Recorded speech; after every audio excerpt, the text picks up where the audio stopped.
there has been a horrible amount of anti-Semitism Right. brought against Jewish people by people who claim to be Christians.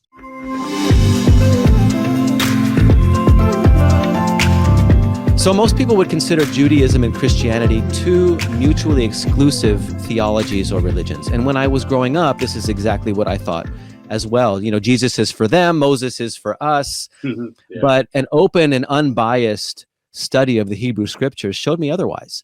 How do Judaism and Christianity actually fit together? Well, yeah, I think my experience is rather similar to yours. I do think it's important for us to note that while you and I and many others have come to see, no, they're not mutually exclusive, and no, they're not opposites. In fact, they fit really well together. In fact, I'll even say it more strongly. We do have to acknowledge there has been a terribly painful history between these two groups of people. And there has been a horrible amount of anti-Semitism brought against Jewish people by people who claim to be Christians. So there's good reason why we would think these are antagonistic towards each other. They shouldn't be, but history gives us evidence as to why people are predisposed to believe that.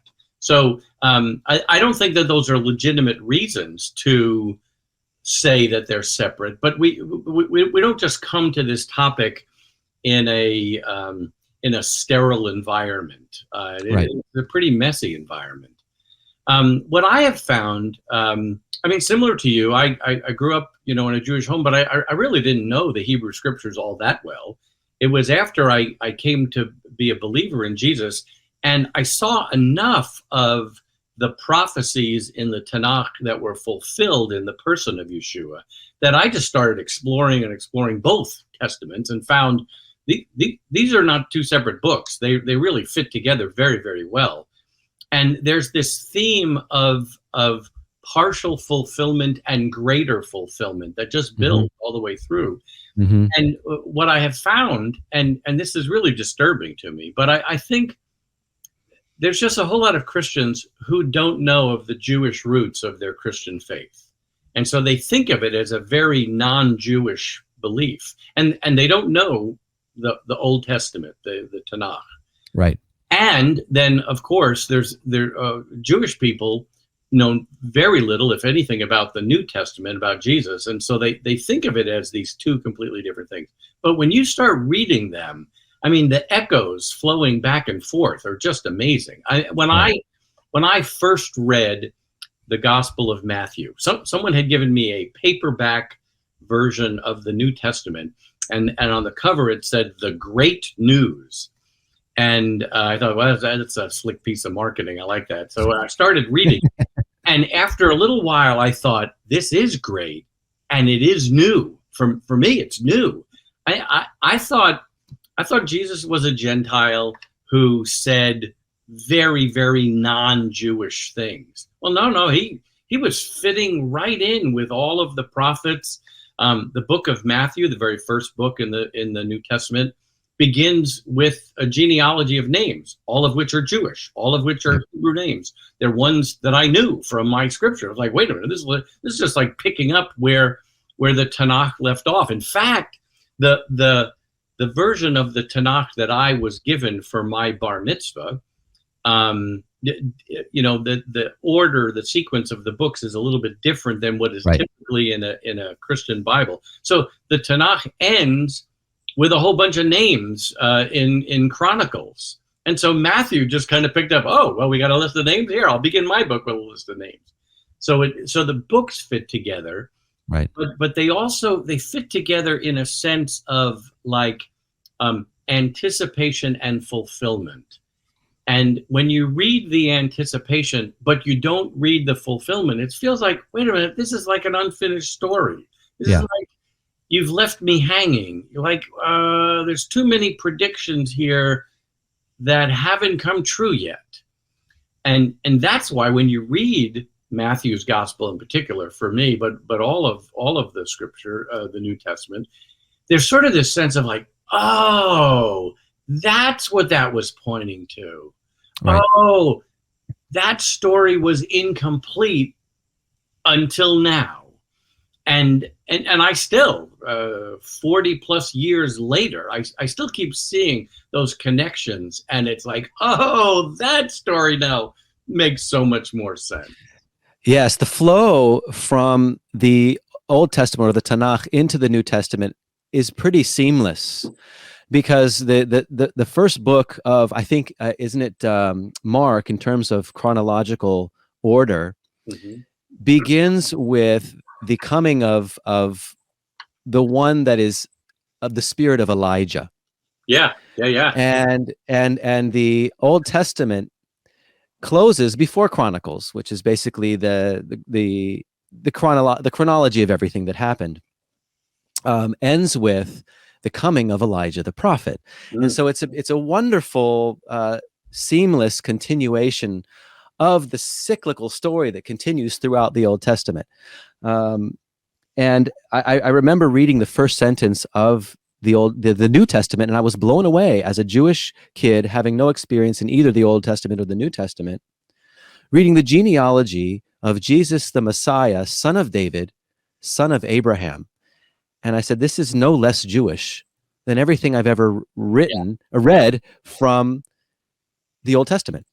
Amazing. So they fit together seamlessly.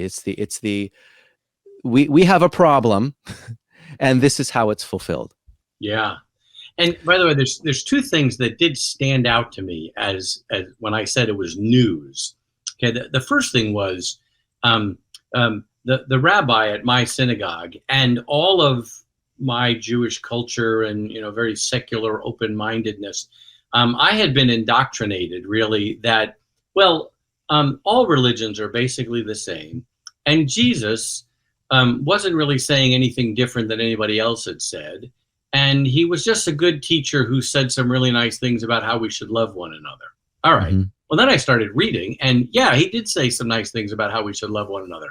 But he made these outlandish, amazing statements about himself, claiming to be the Messiah, claiming to have always existed from all eternity, claiming to be God himself, accepting worship. I mean, either this guy is the craziest megalomaniac who's ever lived, or he really was who he said he was.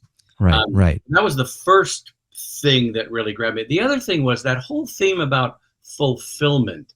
It's not as simplistic as a lot of people think. Fulfillment in the scriptures or prophecy, it's not always, I mean, sometimes it is, but it's not always as precise as on Tuesday at 2 p.m, this guy is going to show up.